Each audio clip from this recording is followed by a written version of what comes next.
Dans la vie, il y a deux types de chercheurs d'emploi. Le premier type, c'est le chercheur d'emploi qui sait ce qu'il fait. Voilà, c'est le chercheur d'emploi qui va avoir la capacité d'obtenir n'importe quel emploi et donc d'obtenir l'emploi qu'il aura ciblé au préalable. Donc cette personne-là, elle va pouvoir changer d'emploi tous les 3-4 ans, elle va pouvoir évoluer en permanence et va pouvoir faire évoluer son salaire voilà, en permanence. Donc en général, ces personnes-là, elles mènent une vie professionnelle épanouie. Et il y a le deuxième type de personnes, donc c'est les personnes qui cherchent un petit peu au hasard sur des plateformes d'emploi, donc un emploi, et elles se contentent d'obtenir un emploi, voilà, le premier emploi qui leur tombe dessus. Donc elles se sentent satisfaites, elles se sentent heureuses d'avoir un emploi, et elles ne pensent pas pouvoir obtenir un meilleur emploi. Donc au fond d'elles, en fait, elles rêvent d'avoir un meilleur emploi, mais elles se sentent vraiment incapables de l'obtenir, et des fois même, elles sentent voilà, qu'elles ne méritent pas d'avoir un bel emploi. Donc moi, ça me rend vraiment malade de voir autant de gâchis. Voilà, il y a autant de personnes frustrées, autant de personnes, voilà, on en parle beaucoup aujourd'hui, qui font des reconversions professionnelles, qui ont l'impression d'avoir un bullshit job, voilà, un emploi qui ne sert à rien, qui ne les rend pas heureux. Et voilà, moi tout ça, ça me rend malade. Pourquoi? Parce qu'en fait, tout le monde a la possibilité d'avoir un bon emploi. Toi, moi, tout le monde, voilà, on peut tous avoir un bel emploi, mais encore faut-il procéder par méthode. Encore faut-il avoir la méthode qui permet d'obtenir voilà, n'importe quel emploi, quel que soit ton profil, quelle que soit ton expérience, quel que soit ton domaine, tu peux obtenir un bel emploi. Si tu fais partie de la deuxième catégorie de personnes, c'est que tu n'as pas la bonne méthode pour chercher un emploi. Donc bien souvent, tu penses que c'est à cause de ton profil, à cause de ton manque d'expérience, à cause de ton manque de diplôme, mais c'est pas du tout ça. Le problème, c'est ta manière de chercher un emploi. Donc qu'est-ce que tu fais quand tu cherches un emploi en général? La première chose que tu fais, c'est d'acheter un beau template de CV, donc un template magnifique, fait par un designer, et dans laquelle tu vas lister toutes les tâches que tu as accomplies dans tes différentes expériences. Et donc tu vas passer beaucoup plus de temps à mettre en page d'ailleurs ces templates qui sont très difficiles à mettre en page que vraiment à travailler le fond, à travailler les phrases, à travailler voilà, les choses qui vont être vraiment impactantes pour le recruteur au moment de regarder ton CV. Donc ensuite, qu'est-ce que tu fais quand tu as fait ton magnifique CV? Tu vas le spammer au plus possible d'annonces que tu trouveras sur les sites d'annonces. Voilà, donc en fait, c'est la technique de la bouteille à la mer, j'appelle ça. Donc la bouteille à la mer, c'est que tu as un CV, tu mets tout ce que tu sais faire dedans, tu penses mettre en valeur aussi ce que tu sais faire, et tu vas le balancer au plus grand nombre en espérant qu'un jour un recruteur dise « Hey, ce CV, il est intéressant, je veux cette personne ». Malheureusement, dans la vie, ça marche pas du tout comme ça. Tu n'as aucune chance de trouver un emploi de cette façon. Si tu réussis à trouver des emplois de cette façon, bon, c'est un petit peu de la chance, c'est un petit peu qu'il y a de la demande sur ton marché, mais c'est vraiment une méthode inefficace. Mais alors comment faire pour trouver un emploi facilement? Comment être sûr d'obtenir l'emploi de tes rêves? Donc c'est sûrement ce que tu te demandes et c'est justement ce qu'on va voir tout de suite.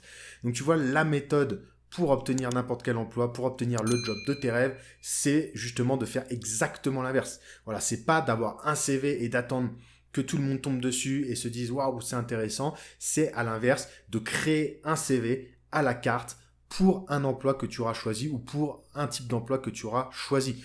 Donc pour faire ceci, tu vas analyser des annonces, donc des annonces pour le job qui t'intéresse.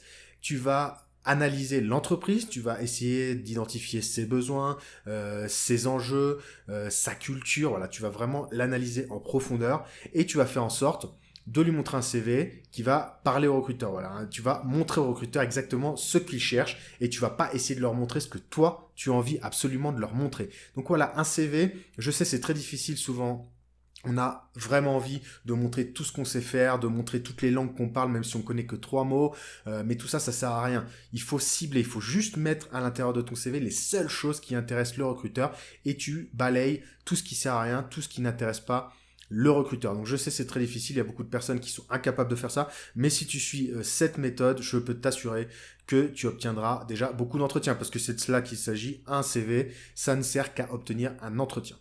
Tout se jouera lors des entretiens.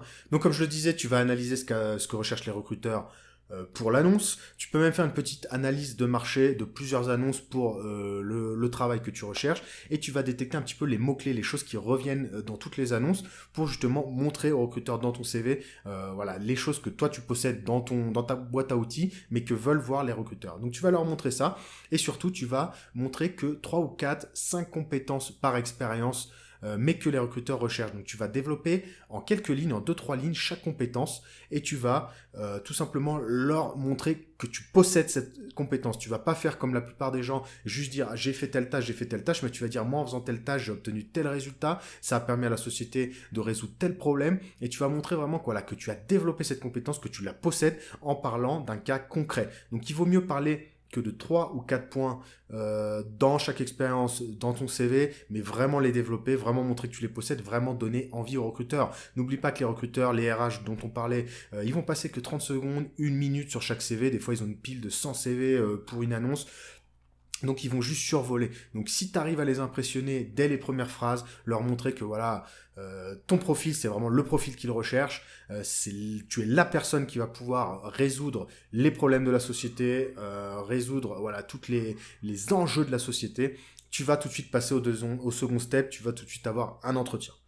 Donc le deuxième problème des chercheurs d'emploi moyens, les personnes qui sont obligées d'accepter le premier emploi venu, c'est aussi que l'exercice de l'entretien ne le comprennent pas. Elles se sentent intimidées par les recruteurs, elles se sentent comme une personne qui supplie une entreprise de les prendre, alors qu'il faut faire exactement l'inverse.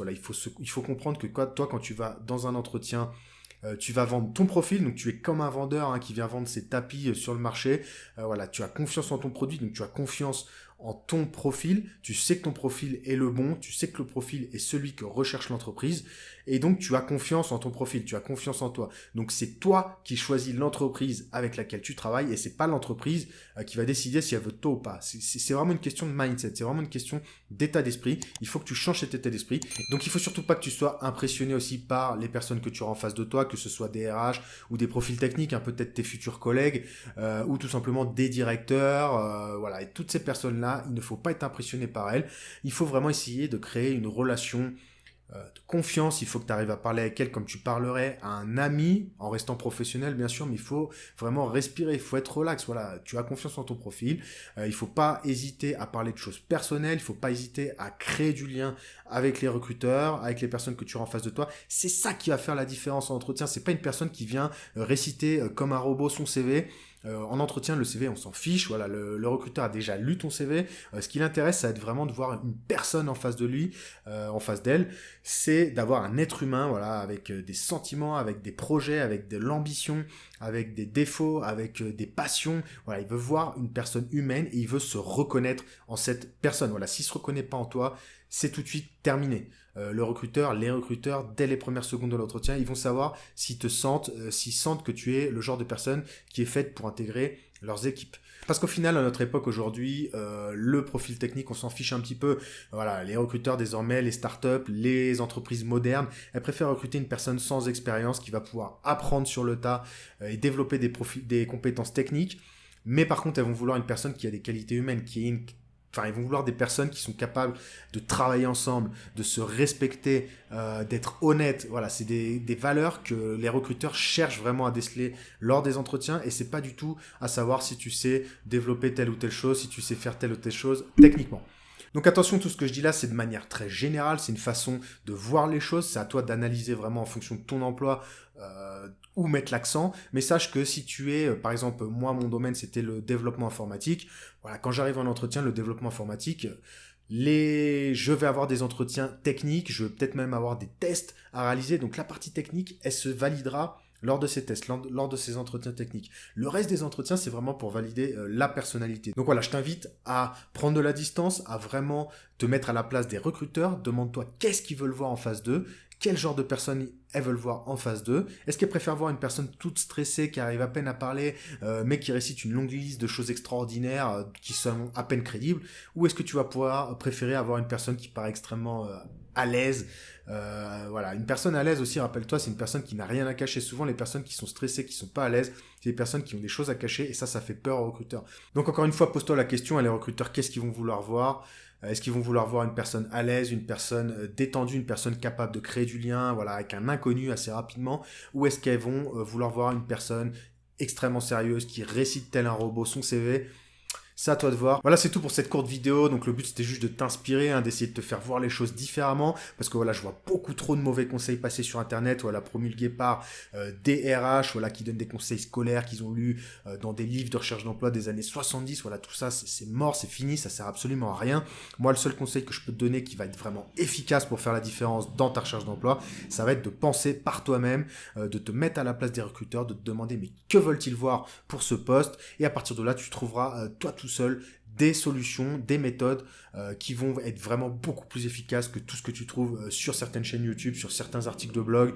Voilà, donc je t'invite à faire preuve, voilà, tout simplement de bon sens. Si cette vidéo t'a plu, fais péter les pouces vers le haut et inscris-toi à la chaîne, voilà, tu seras notifié des prochaines vidéos que je vais sortir. Et si tu veux découvrir des techniques ultra puissantes pour donner un gros coup de boost à ta carrière, je t'offre mes 3 e-books qui vont t'aider à obtenir la vie professionnelle dont tu rêves. Donc le premier, c'est trouver sa voie en 3 étapes. Donc dans ce livre-là, tu vas trouver des pistes qui vont t'aider à trouver l'emploi de tes rêves, donc celui dans lequel tu es bon ou bonne sans avoir à te forcer.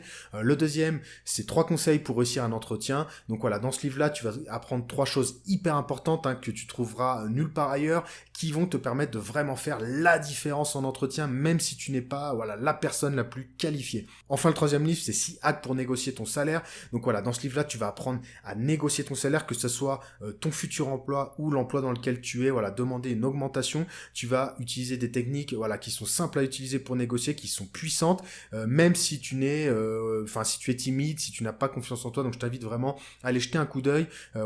On peut tous obtenir plusieurs centaines d'euros en plus dans notre salaire, donc je t'invite à utiliser ces techniques. Pour recevoir tes e-books gratuitement, il y a le lien dans la description de la vidéo et aussi dans le premier commentaire épinglé normalement. Donc voilà, si ça t'intéresse, tu cliques dessus, tu me laisses ton email et tu auras accès littéralement dans 1 minute à mes e-books. Voilà, tu pourras commencer à les lire, les télécharger sur ton ordinateur, sur ta tablette, sur ton smartphone, et tu pourras commencer à les lire tout de suite pour commencer à donner un coup de boost à ta carrière. Sur ce, je te souhaite une bonne réussite. C'était Olivier Carlier de Mon Coach de Carrière.